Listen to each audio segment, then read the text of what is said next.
Hello friends, welcome to Learning Chemistry. So today we will talk about a special topic with the base of CSIR NET and GATE, which is some unusual cases of NMR.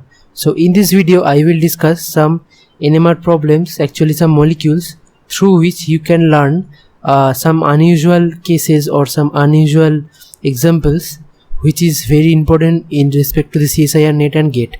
Okay, so there can be a question asked from the CSIR NET. So that will be very much helpful in determining the NMR and the correct options, which are frequently asked in the CSIR NET especially also, and in the GATE exam they can be asked. And also these problems which also help you to have a conceptual approach towards a molecule when if you practically face some NMR problem of an unknown molecule. Okay, so let's start our video. First you can see that there are a lot of intermediates or on a molecules are given. So at first there is a isopropyl cation is given. So you can see that this isopropyl hydrogen, which is the central, this 2 degree hydrogen, is so much deshielded. Actually the delta value is 13.50. okay, this is because that is associated with a positively charged carbon, so that is so much deshielded. The electron density around this hydrogen is so less that it is have delta value around the above the 10, which is 13.50. and this allylic, actually this methyl groups also have a deshielded value. So typically a methyl proton have a value around a range of 1 to 1.5, but this is very much deshielded, so it is 5.50. okay, so now if you see if you take consideration of this conjugated allylic cation, the positive charge is delocalized around these 3 carbon. So you can see that the terminal carbons are deshielded, and also central hydrogen, which is the 2 degree hydrogen, is also deshielded. That is nothing but because of the lesser electron density. This is very deshielded due to the low electron density around them. Okay, so also there is some anisotropy effect, because there will be not some ring current effect you can say, but there will be some anisotropy. okay, so that can also be responsible for the deshielded proton shift, which is very much deshielded actually above around the 9. We have given a intermediate actually, which is a delocalized carbon ion. So here you can see that the terminal carbons are very much shielded, which was previously for the cation, which is around 9, but they are now is shielded because of the excess electron density. So their electron density is around them is higher, so they are deshielded, and proton shift is around the 2.46. but the central hydrogen is also somewhat deshielded, which was previously for delocalized cation, which is 9.64, that is reduced to 6.28 just because of the electronic effect. okay, so they are actually shielded due to the excess electron density around them. Now there is a benzylic carbocation. You can think that this carbocation is actually acts as a electron withdrawing group, because this bond came as this type of resonance. So this ortho hydrogen and para hydrogen are actually very much deshielded around 4.80, and also there will be some inductive effect also operated. okay, so the meta hydrogen is also deshielded in the range of 8. okay, so now let's move on to this compound, where is a lithium salt of benzylic carbon ion. So here you can see that this is C minus and this is lithium plus. So here the opposite phenomena is operated, which is the negative charge is donated in the benzene ring. So the hydrogen associated with the benzene actually, so they are very much shielded because of the electron density coming from this carbon ion. okay, so they have very less value actually around 6, so you can explain it very easily. okay, so this is the some NMR value of these some intermediates of reaction medium. okay, so they are interesting actually, but the explanation of them are very simple. You just have to apply the basic concept of NMR shielded or deshielded concept. okay, so let's move on to some aromatic compounds.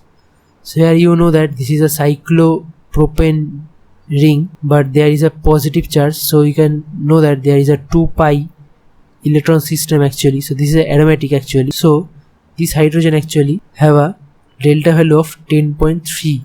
So this is very deshielded.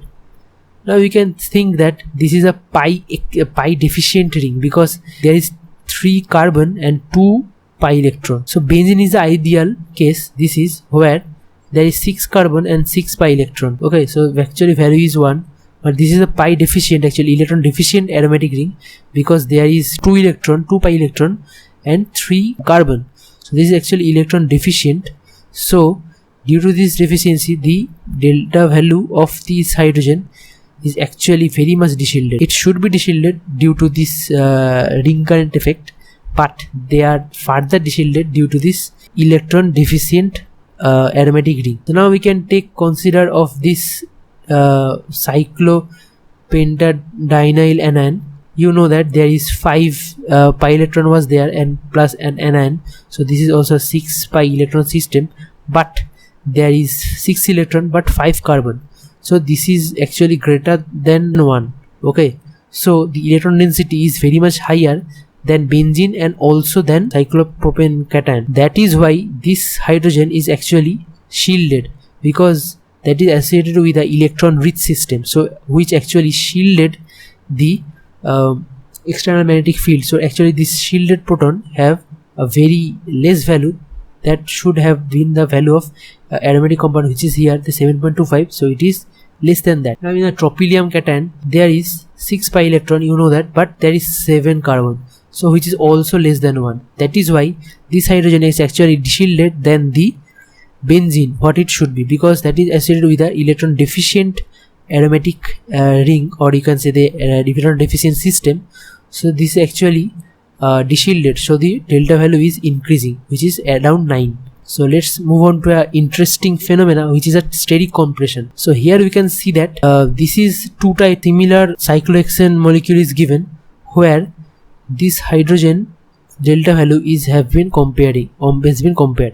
So here with the another axial molecule there is only 1 hydrogen, so there is no repulsion is there. But when the hydrogen is replaced with a methyl group, there should be a repulsion because the 1,3 diaxial strain is operated. That is why actually the result is of that strain is actually the delta value is increasing, that is slightly increasing 0.2 unit, but it has been increased. Now another example of that, if a substrate toluene is actually there is a toluene, actually toluene have the ortho hydrogen have the delta value of 7.10, but if the CH is replaced by a tertiary butyl group, then that has again delta value has been increased. So you can understand that somehow the protons are actually deshielded. This is actually happens due to the dispersion effect. So what is said that when a certain protons comes in a close contact to a electron density of another molecule, another group, you can say that like another electron density, that actually there is some electron cloud dispersion is occurring, or you can say the polarization of electron cloud. So that will result electron density to be deshielded.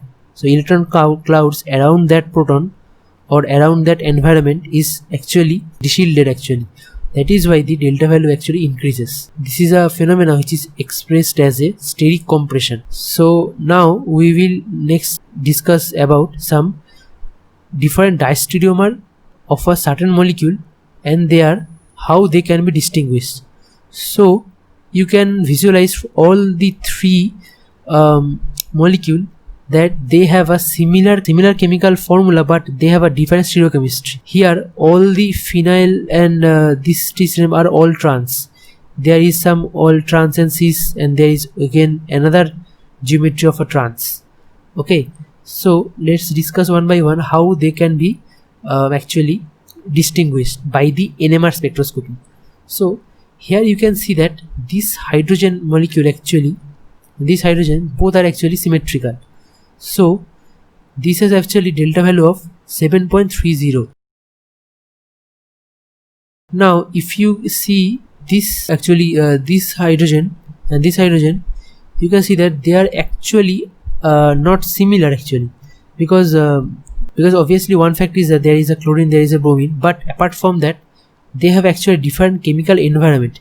This hydrogen is actually falls in a shielded region with respect to both the phenyl ring, but this has nothing to do with a shielded this molecule doesn't falls within a shielded or any deshielded region with respect to a phenyl ring, so that have a significant delta value similar to this hydrogen, that is 7.32.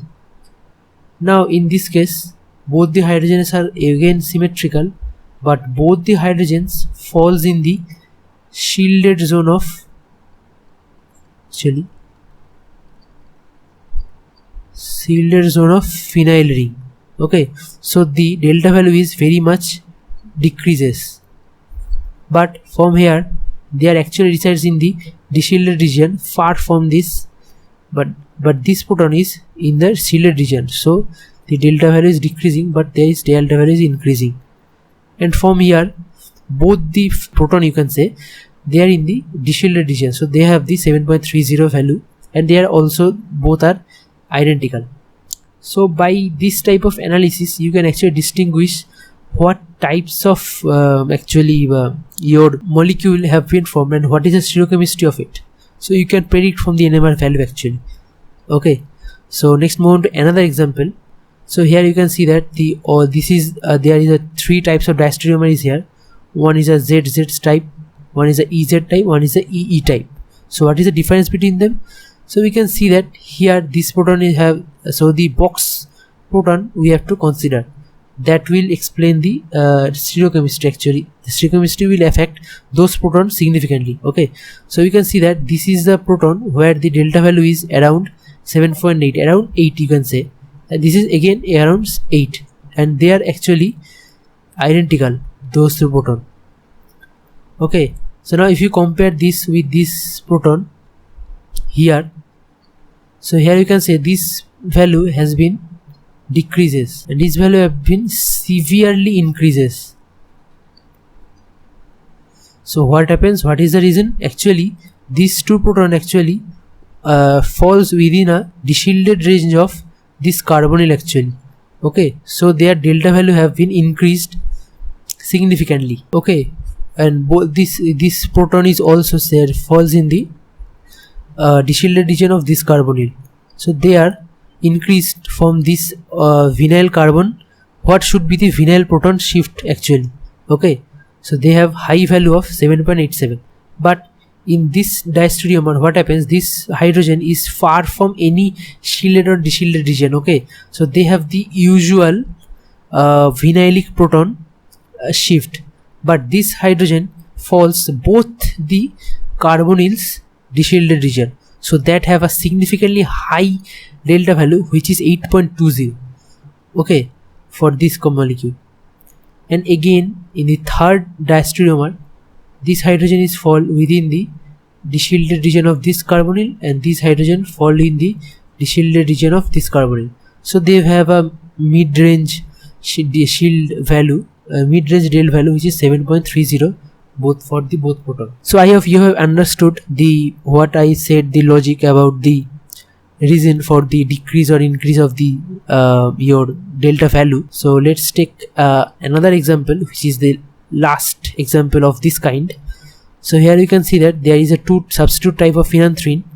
So here the delta value of hydrogen is 8.64, but when this hydrogen is replaced with acetylene, so delta value significantly increases with value of 10.27. So what is the reason? This hydrogen is fall within a deshielded region of this triple bond. Okay, so that's why the delta value actually increases significantly, almost 2 unit. Okay, so similar phenomena also can be seen in the substitute naphthalene, when in the usual case this actually benzylic proton have a regular value of normal value of 2.48, but when this hydrogen is replaced by a acetylene group, then they have an increase of 3.10. the delta value has been increased. So also this is due to the fact that this proton resides in the deshielded region of this acetylene triple bond. Okay, so these are the reasons of the some unusual NMR facts. So last NMR facts will be our effect of keto-enol tautomerism in our on NMR. So actually what happens that if your compounds have a enol form or in a keto form, if you have a 1,3-diketo, then if you have a significant of enol or not in your reaction medium or your compounds, you can clarify these things by the NMR study. So in NMR study what happens, you have this type of 1,3-diketo.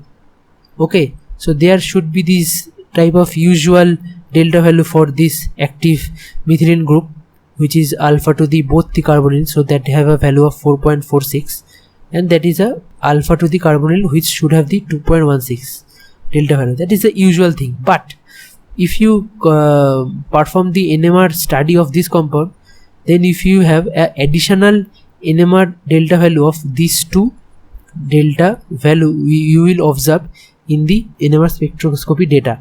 Okay, so why this has happened? Because they undergoes a very good keto-enol tautomerism. So due to this keto-enol tautomerism, what happens that, so here you can see that there is formed C double bond C, alkene is formed. So this hydrogen is nothing but a vinylic proton, so that have a delta value is around 5, and there is a exchangeable proton is there, so that is very much deshielded, so that you will have a delta value of around the 15. Okay, and now there is another alpha proton, alpha CH3, there is a CH3 value which is almost in the 2 range. So there will be two types of these 3 excess delta value will be shown in the NMR data, from where you can understand that this 1,3-dicarbonyl actually exists in a enol form also. You can clarify from the NMR spectroscopy. Okay, so this is also you have to keep in remember when if you deal with this type of active methylene group, there could be a significant amount of enol which can also give a signature for that vinylic proton and the exchangeable OH alcohol proton. Okay, so these are the few important aspects of NMR and unusual or some important facts which you need to know when you are studying the organic spectroscopy or organic NMR spectroscopy. And those are the very important concept, and questions and may come from this type of concept from the NMR in CSIR network gate. So these are the very important topic, and you need to just, so I am concluding my video here. So if you like our video, so subscribe us Learning Chemistry, and if you have any doubt on NMR or any video, any topic, you can write in the comment box. Okay, so thank you.